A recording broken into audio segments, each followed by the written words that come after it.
A single toll of the midnight bell echoed through the damp corridors of Newgate Prison, a sound so hollow it seemed to carry the breath of every soul England had tried to silence. The vibration lingered in the air like a low moan, slipping through cracks in the stone and settling into the marrow of those who waited for dawn.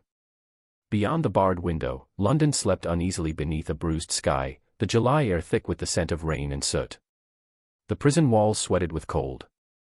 Black streaks of soot ran like tears down blocks of limestone, and the mist that crept along the Thames found its way into every crevice, beating the iron bars with dew. Rats scurried through the straw in sudden bursts of sound, claws scratching, eyes glinting like tiny embers in the lantern light. The smell of smoke drifted from the city beyond, plague fires still burned in alleys where fever had claimed entire families.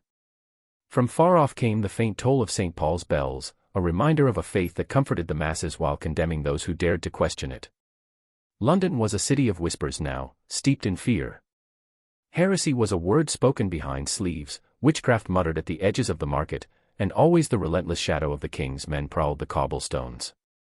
And Askew lay on a narrow cot that sagged under her weight, though she weighed little now.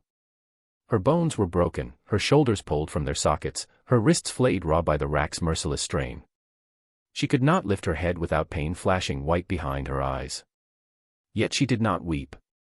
The lantern's flame caught the pale curve of her cheek, a face once full of the warmth of the Lincolnshire fields where she had grown, chasing geese through tall grass as a child. Those memories returned unbidden, soft as the murmur of a distant stream, the smell of hay after rain, the hum of bees in the hedgerows, the small wooden church where she first heard the word in English. She remembered the thrill of understanding every syllable, the dangerous sweetness of forbidden scripture read aloud to women who gathered in secret to pray. Her thoughts drifted to the children she would never see again. She pictured their faces as she had last known them, one with a stubborn curl of hair that refused to stay tied back, the other with eyes wide and questioning. She prayed they would never hear how she died. In the silence of her cell she formed the words without sound, asking only that they be spared the knowledge of fire and iron. The door creaked open and heavy boots echoed against the stones. 2 men entered, cloaked in the authority of the crown. One carried a torch, its light spilling across the floor and glinting off the metal of the manacles that had already carved their story into her skin. They did not greet her. They did not need to. Their purpose was the same as it had been for weeks, to crush the spirit that still burned behind her quiet gaze. They asked again the questions she knew by heart. Who had joined her in prayer? Who supplied her with scripture in the English tongue? Did she deny the holy doctrine of the king? Each word from their lips dripped with practiced menace. She gave the same answers as before, none that satisfied them. Their frustration showed in the twitch of a jaw, the tightening of a fist. They reminded her, almost gently, of what awaited those who defied the will of the sovereign. Heretic. Traitor. Witch. The words hung between them, foul with the power of men who cloaked cruelty in holy purpose. She thought of the rack that had already torn her joints apart, of the hours spent stretched until she could no longer feel where her body ended. They had wanted screams. She had given them silence. They had wanted names. She had offered only prayers. The interrogator spoke of law and scripture, but unheard only the hollow ring of hypocrisy. The same king who proclaimed himself defender of the faith demanded blood to keep his throne secure.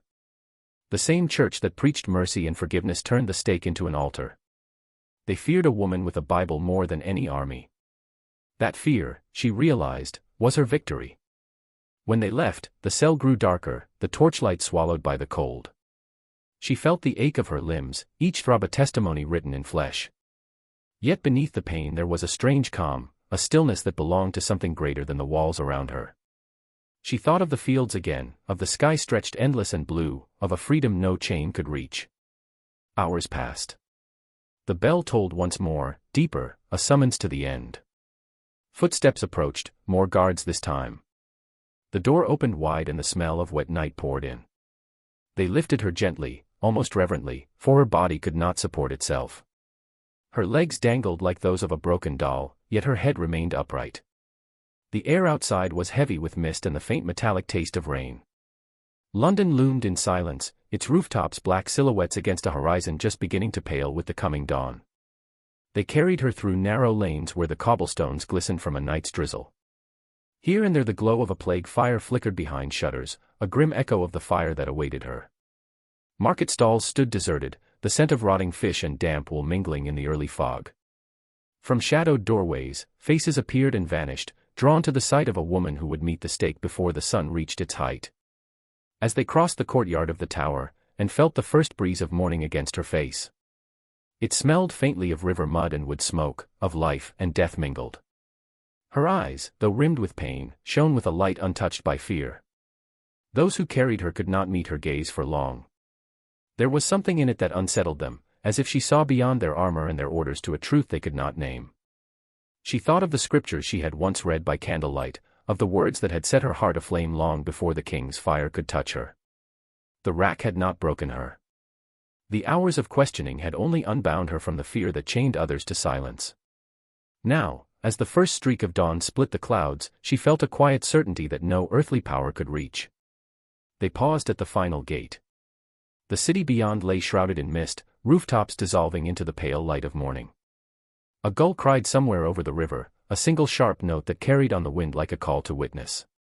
Anne closed her eyes and breathed deeply, drawing in the damp air as if it were the purest incense. The guards exchanged glances, uneasy. One shifted his grip, as though the weight of the woman he carried had grown heavier.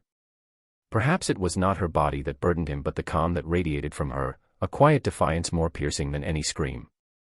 They stepped forward, toward the waiting stake and the watching crowd. Behind them the prison doors clanged shut, sealing the darkness inside. Before them lay the open square where fire and law would conspire to erase a life. And Askew did not flinch. Her eyes, bright as morning, looked past the gallows, past the rising smoke, to a horizon only she could see. They thought they had broken her. They had only unbound her from fear. A grey July morning bled across London, the light thin and ashen as if the sun itself recoiled from what was to come. Smoke from the riverfront kilns drifted low, mingling with the acrid stench of tar that clung to the square of Smithfield. Cobblestones slick with dew reflected the wavering glow of pitch torches, their flames guttering in a damp breeze. Merchants left their stalls unattended, mothers clutched their children's hands, beggars limped from the alleys, all were drawn to the grim spectacle promised at first light. The scaffold, higher than any built that summer, loomed like a dark gallows of wood and iron, its timbers freshly cut and blackened with pitch so the lesson might be seen by all. They brought an Askew through the thinning mist as the city's bells struck the hour. Her body, broken from the rack, could not stand, a chair had been lashed to the stake so she might be bound upright for the crowd. Her dress hung in tatters, the fabric stiff with dried blood, yet her eyes shone with a steady light that unsettled those who came to jeer. Soldiers formed a ring around her, the scrape of their boots harsh against the hush that fell over the square. The people leaned forward, drawn by a morbid curiosity, their breath steaming in the chill. The priest stepped forward with his final entreaty, parchment in hand, voice sharp with the authority of crown and church. Recant, he urged, and the king might show mercy. Anne's gaze did not waver. Her lips moved only to shape a quiet hymn, the melody scarcely more than a breath above the mutter of the crowd. It threaded through the morning air, fragile yet unbroken, until even the jeering ceased. Somewhere a child whimpered. The priest lowered the parchment.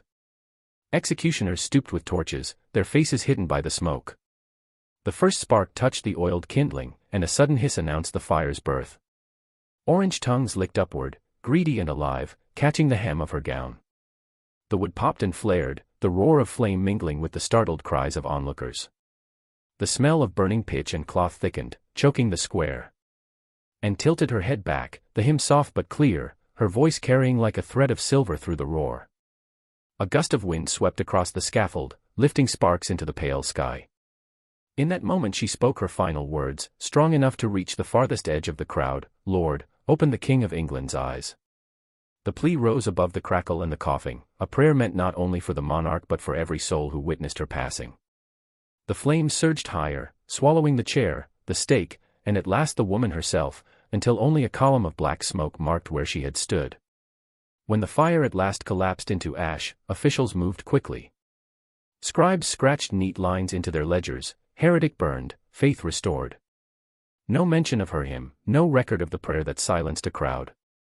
Guards scattered the ashes into the river and swept the embers into the mud so that no relic might remain.